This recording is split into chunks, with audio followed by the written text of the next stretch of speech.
Hi, in this video, we're going to talk about the specifics and syntax of visualizing data with the ggplot2 package, and we're going to do so using some data on penguins. A quick reminder that ggplot2 is tidyverse's data visualization package, and the structure of the code looks almost always the same. We start with the ggplot function, where the first argument is the data that you want to plot, and the second argument is the aesthetic mappings that we use the AES function for. And so here I'm showing you how to do the aesthetic mapping for the x-axis and the y-axis. Then we add on another layer of geoms, which is the geometric shapes with which you want to represent your data. And then optionally, though in many cases recommendedly, we add other layers to it as well to make our plot a little bit easier to read, a little bit easier to glean information from. The data that we're working with is called Palmer penguin. So this data set contains data on measurements for penguin species, island and Palmer archipelago. We have information on size-related attributes like flipper length, body mass, bill dimensions, and also the sex of the penguins. So if I glimpse at this data set, which comes from the Palmer penguins package, and the data set itself is called penguins, I have 344 rows. That's how many penguins I have information on, and 7 columns, and these columns are things like species, island, bill length measured in millimeters, and bill depth measured in millimeters. And in the little illustration there, you can see what each of these means.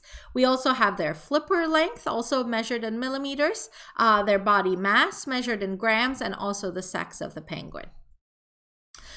Here is one visualization from these data. On the x-axis, I have the bill depth, and on the y-axis, I have the bill length. And I've also colored the points based on the species of the penguin. So let's take a look at the code associated with it.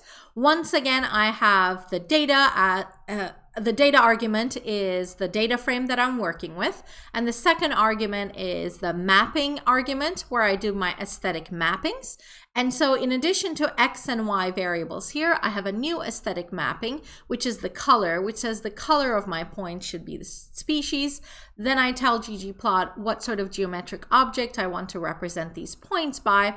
And then I also have some labels for things like title, subtitle, X and Y axes, and also the legend as well. And I also have a warning which says that 2 rows containing missing values have been removed. And what that means is that for 2 of the penguins, I didn't have all of the information I need. So either I had bill depth, bill length, or color, or some combination of them or all of them missing for 2 of the penguins. So they haven't been represented in my visualization. Once again, I'm going to suppress that warning for the rest of the video, but it's something important to take a note of as you're starting to do visualizations with these data.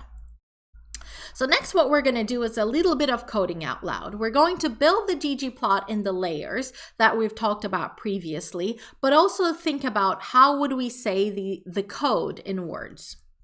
So I start with the penguins data frame. As usual, I start with the ggplot function, and then I say the data is equal to the name of the data frame. So we start with the penguins data frame, which basically lays out an empty canvas for us. It's almost like I could put on my beret and start painting on it next. Then I map bill depth to the x-axis. So now I can see that the kind of the scale of this variable is represented on the x-axis. I have some sense of what roughly the minimum and maximum for the observations here should be. And then I map bill length to the y-axis. So I can see something similar happening in the y-axis this time. Then I represent each observation with a point. So now we can finally see our observations being represented on our visualization. And this is now starting to look like a data visualization. Then I color these points by the species of the penguin, and we can see that there are 3 species represented, Adelie, Chinstrap, and Gentoo. And soon as I bring in this color aesthetic, ggplot2 gives me a legend for free as well, which is really nice because otherwise I would have no idea what these various colors actually map to.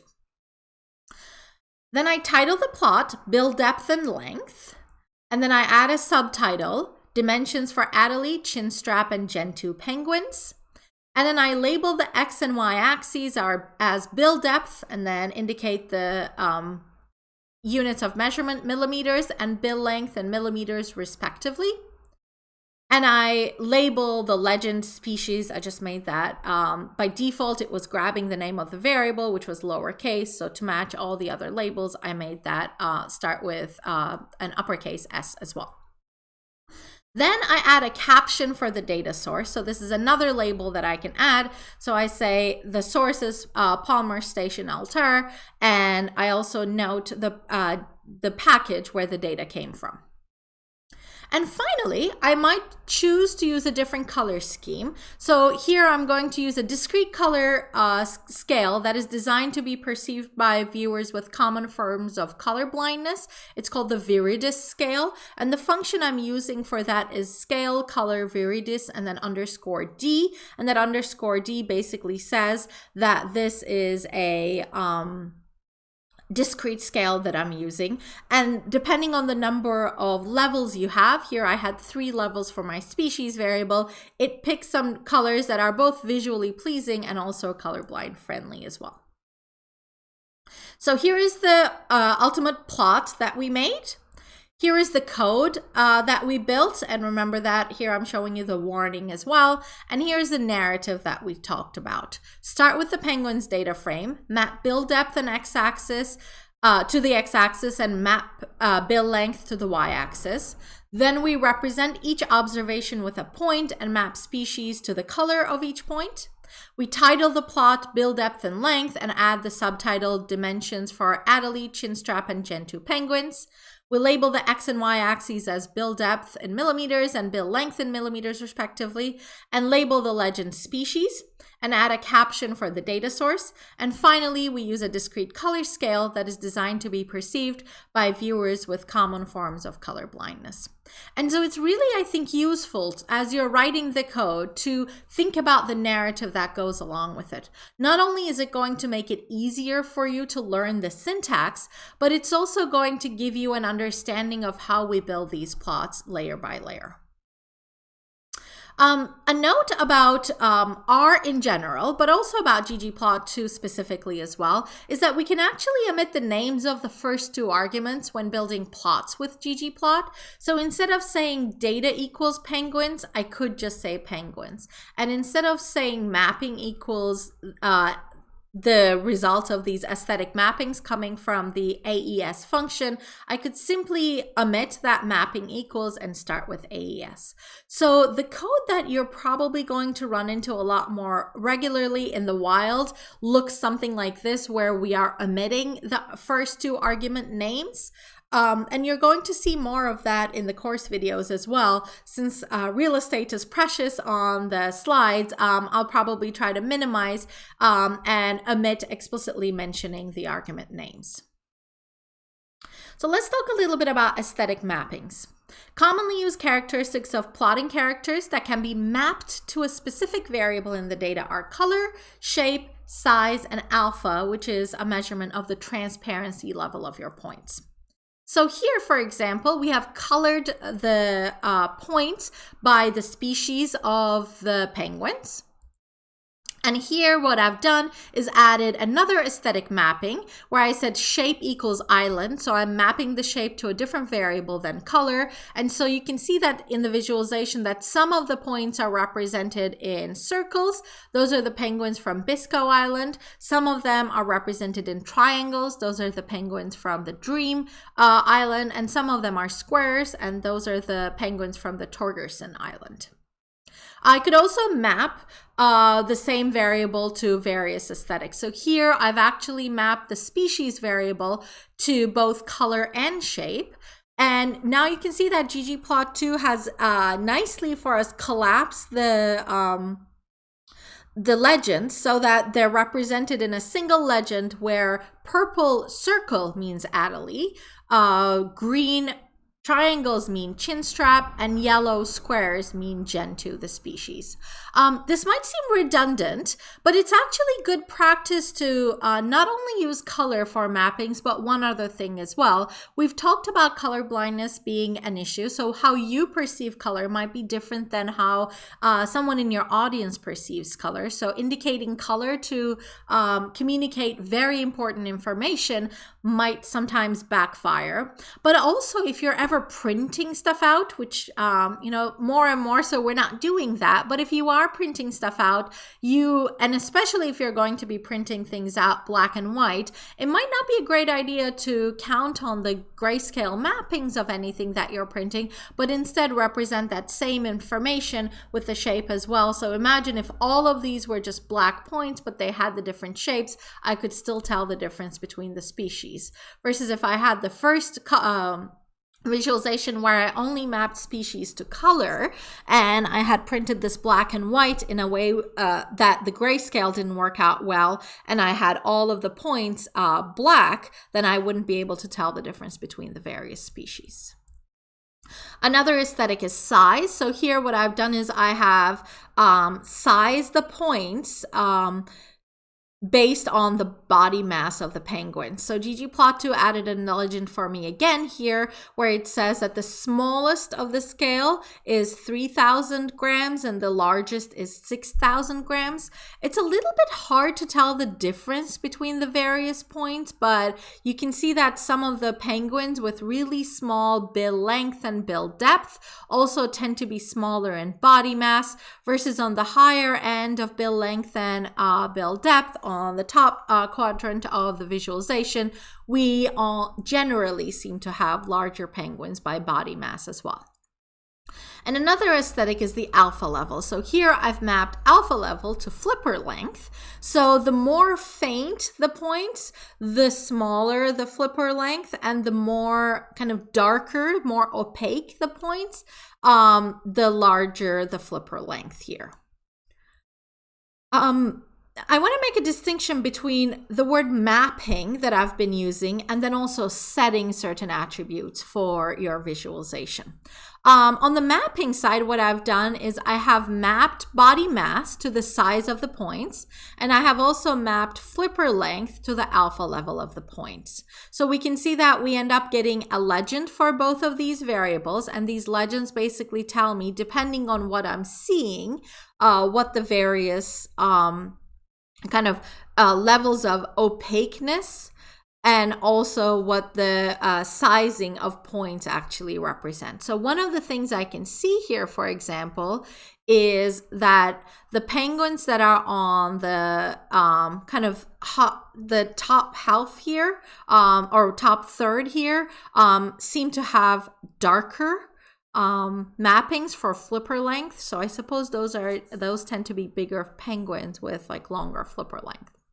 But another thing I might want to do is actually take control of things like size and alpha, but not map it to a variable. So I might say, I just want my points to be bigger in general, so they're more visible to me. Or I might say, I want the alpha level to be set to something like 0.5. So the alpha level goes from 0 to 1, 0 meaning completely transparent and 1 meaning completely opaque. And so maybe I might pick something that's in between that scale and say, this way, when I have overlapping points, they're going to appear darker, and that's what the darkness is going to tell me, that there are more points in that region as opposed to the value of another variable. So the way I indicate that is, instead of doing an aesthetic mapping for size and alpha, I can actually set size and alpha to be values that I choose and that I am in control of, as opposed to some values coming from my data. And I do that in the geom point layer, as opposed to doing it in the aesthetic mappings layer. So mapping determines the things like size, alpha, etc. of points based on the values of a variable in the data. And these go into the AES function in your general ggplot declaration. And setting determines the size, alpha, etc. of points, not based on the values of a variable in the data, but just based on your whim. So if you love the color pink and you want to make all of your points pink, you would actually indicate it as a value that you set the color of the point to pink by doing this in the geom layer. So in this case, we've placed it in the geom point, but we'll learn about other geoms soon, and you can basically do this in any of the other geoms as well. Let's also talk a little bit about faceting. So faceting is basically the practice of creating smaller plots that display different subsets of the data. This is especially useful for exploring conditional relationships, and also when you have large data and there's a lot of overplotting going on and you want to kind of distribute things over multiple smaller plots. The penguins data we're working with is only 344 observations, and actually it seems like 2 of those observations don't have many of the attributes we want to plot anyway, so they keep getting dropped from our plots. And 340 something is not a large number for data visualization or for anything really that we're going to be doing. So in this case, we won't be using faceting specifically because we're dealing with large data, but it is something to keep in mind when you are working with large data. So here's a plot where I have basically created some facets. And let's take a look at the code and then come back to the plot again. I've added a new faceting layer, and I'm using a function called facet grid. And in this function called facet grid, I am saying that species goes first, and then I have this tilde, and then island goes next. The way I would read this is facet the plot into a grid organized by species versus island. And usually here what we are looking at is when we say species versus island is we're thinking about, do I split on the species along the x-axis or the y-axis? So let's take a look at the plot again. And so in this plot, we have the various islands represented down the columns and the various species represented down the rows. And we can also see that some of these species appear in all of the islands. So the Adelie species appears in all 3 islands, but chinstraps are only found in Dream Island and gentoos are only found in Biscoe Island, it seems like, for this particular data set at least. So there are various ways of doing the faceting. So in the next few slides, we're going to describe what each plot displays and think about how the code relates to the output. And I want to note something quickly. The plots in these next few slides don't have proper titles, don't have proper axis labels, because we want you to figure out what's happening in the plots, but you should always strive to label your plots properly.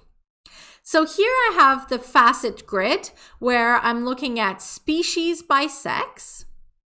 And then let's look at the next one as well, where I have another facet layer where I'm using facet grid to create a grid, but now I have sex versus species. So if I scroll back and forth between these two, what you'll recognize is that as I change the order of the variables that go into the facet grid function, what's changing is whether I'm doing that split along the columns or along the rows. So when I say species versus sex, species get split along the y-axis, so into rows. And then sex gets split into columns.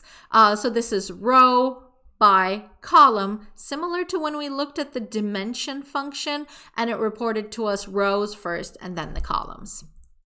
And if I do sex by species, the split of sex goes into the rows and the split of species goes into the columns.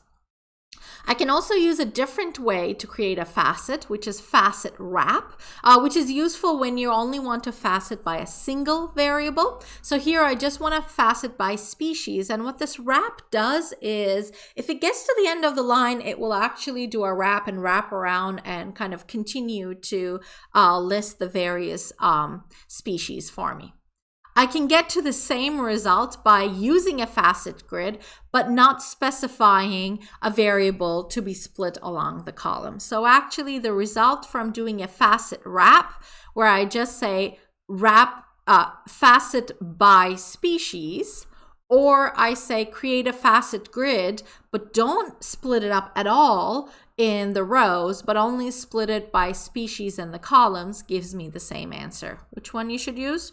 Entirely up to you. And here's another one where in the facet wrap function, I can give it an additional argument and say, I only want 2 columns of results. So what it does is it wraps the visualizations around, and the 3rd species goes into the 2nd row. Not sure why you would do this, other than maybe you have some limited space where you want these plots to fit.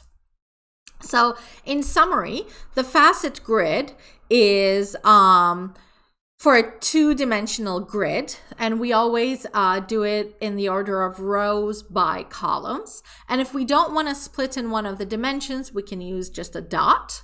And facet wrap is a 1-dimensional ribbon wrapped according to the number of rows and columns specified, or the available plotting area. So another thing we might do is actually add color as well. So this is again a little bit redundant because we had already seen this split of faceting based on species and sex. But if you actually want to add a little bit of color to your plot, you can also use one of the variables that's already being used in your facet as a color aesthetic as well. When you do this though, ggplot will automatically give you the legend, where earlier we said that was a good thing, but now it's actually giving me redundant information. I already can tell what color, what species names the colors map to, because I can see that those are actually only being, purples are only being represented in among the Adelies, greens only in chin straps, and yellows only in Gen 2s. So I can turn off the automatic help ggplot gives me by saying turn off the color for the turn off the guide for the color aesthetic. So the function is guides, and I could use this function to customize that legend as well, but I'm not going to worry about that right now. All I want to say is that just don't give me a legend for the color aesthetic, and then that goes away. I gain a little bit of space and I get rid of redundant information that I didn't need.